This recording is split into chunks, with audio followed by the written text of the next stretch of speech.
मेरा प्रश्न आपसे यह है कि बीजेपी के जो सूत्र है वो यही कह रहे हैं कि हमारा इससे कोई लेना देना नहीं है, तो हम इस पे क्यों बयान देने हैं? बीजेपी का कार्यकर्ता आके क्यों अडानी को डिफेंड करेगा?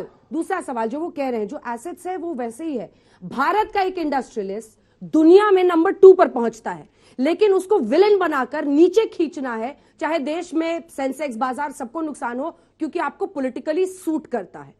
इस पर आपका जवाब। देखिए, हम किसी भी इंडस्ट्रियलिस्ट को विलन बना के पेश करने के पक्षधर न कभी रहे हैं, लेकिन इंडस्ट्रियलिस्ट जो बाजार का नियम है, सेबी का नियम है, उस पर अगर नहीं चलेगा, उसकी ऑफशोर्स कंपनियां यदि फरोख्त में कुछ धांधलियां करेंगी तो सेबी को जांच करना पड़ेगा और सरकार को संसदीय दल की एक ज्वाइंट पार्लियामेंट्री कमेटी इन्वेस्टिगेशन की बनानी पड़ेगी। देश नियम और इससे चलता है, मूल्यों पर चलता है। देश ऐसे नहीं चलेगा कि कोई कंपनी को लगातार आप फायदा पहुंचाते रहिए और दूसरी कंपनियां जो हैं उनको उसका नुकसान झेलना पड़े। तो आर्थिक नीतियां देश की इतनी पारदर्शी जरूर हो कि जिससे सभी कंपनियों को लाभ हो और जो उसमें इन्वेस्टर्स है उनका कोई नुकसान नहीं हो। खुद अडानी जी ने एफपीओ वापस ले लिया, इससे साफ पता चलता है कि कहीं ना कहीं कुछ घालमेल है। हम हिंडनबर्ग की रिपोर्ट को बहुत ज्यादा ध्यान ना भी दे तो भी इतना तो सोचेंगे कि भारत का शेयर मार्केट में एक कंपनी की लिस्टिंग इतनी तेजी से गिरी है तो संसदीय जांच दल एक बना करके उसकी जांच कर ली जाए, सेबी उस पर एक जांच करके सामने रिपोर्ट प्रस्तुत करे।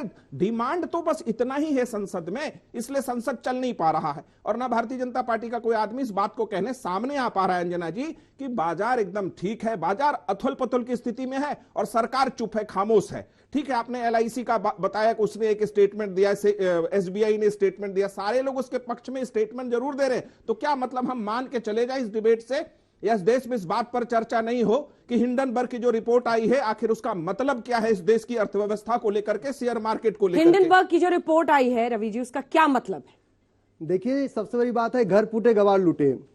गीता के पहले श्लोक में कहा गया, धर्म क्षेत्रे कुरुक्षेत्रे संवेता युत्सवा माम का पांडवाश्चात किम कुर्वत संजय। हमारी नजरें उतनी तेज नहीं है कि हम हस्तिनापुर में बैठ के देख सके कुरुक्षेत्र में क्या हो रहा है। अगर हिंडनबर्ग की रिपोर्ट की बात की जाए, हिंडनबर्ग है कौन? हिंडनबर्ग एक शॉर्ट सेलिंग एजेंसी है जो कि मार्केट में शॉर्ट सेलिंग करके पैसे कमाती है। अगर हिंडनबर्ग के ऐसा कहने से अगर मार्केट नीचे जाता है, तो जब यस बैंक नीचे जा रहा था तो आप कहां थे? अगर हिंडनबर्ग के ऐसा कहने से अगर मार्केट नीचे जा रहा है तो जोमेटो ऊपर से नीचे आता तो आप कहां थे? जोमेटो में भी फॉरेन फंडिंग है। अगर हिंडनबर्ग के कहने से अगर पेटीएम नीचे जाता तो उस वक्त आप कहां थे? अडानी ग्रुप की बात की जाए सर, हम इकोनॉमिस्ट हैं और मेरा ना तो किसी राजनीतिक पार्टी से कोई ताल्लुक है, ना तो मैं किसी राजनीतिक पार्टी से कोई संबंध रखता हूं। मैं एक व्यापारी की तरह बात करूंगा आपसे। अगर हमारे पास लायबिलिटी से ज्यादा एसेट्स है तो हमारे पास प्रॉब्लम नहीं है। अगर बात किया जाए लोन की, आप कहते हैं देश तबाह हो गया, देश तबाह हो गया, देश तबाह हो गया। निफ्टी अभी भी 18,000 पे टिका हुआ है, देश तबाह नहीं हुआ है। आंकड़ों को पढ़िए और आंकड़ों में बात कीजिए। इसके आगे एक शब्द हम और आपसे बात करना चाहेंगे। दूसरा शब्द यह है कि सिर्फ अडानी पूरे देश को चला रहा है। आप उस वक्त कहां थे जब 1994 में अडानी इंटरप्राइजेस हमारे स्टॉक मार्केट में लिस्टेड होता है? उस वक्त पीवी नरसिम्हा राव की सरकार थी जो कांग्रेस के हमारे साथी हैं। उनको आपने अडानी को लिस्टेड होने क्यों दिया? दूसरी बात, अगर अडानी आज की कंपनी नहीं है, 40 साल से वो मार्केट में है, 40 साल से आप कहां थे? मैं व्यापारी के तौर पर बात करूंगा, पहले मेरी बातों को सुना जाए। आप कह रहे एफपीओ क्यों वापस करना पड़ा? ये सबूत नहीं साहब, सर पहले मुझे कंप्लीट तो करने दीजिए साहब, मुझे बोलने तो दीजिए। गड़बड़ झाला है, मुझे आप बोलने वापस कर लेते हैं। मुझे आप बोलने तो दीजिए, शाउटिंग मैच नहीं। मुझे आप बोलने तो दीजिए। मैंने आपके पूरे तथ्य को सुना, मेरे अपने तथ्य को रखने दीजिए। अगर आप कह रहे हैं कि चलो जी सारा बिजनेस तबाह हो गया, क्या अडानी पोर्ट का बिजनेस बंद हो गया सर? कितना बड़ा पोर्ट का कारोबार है सर?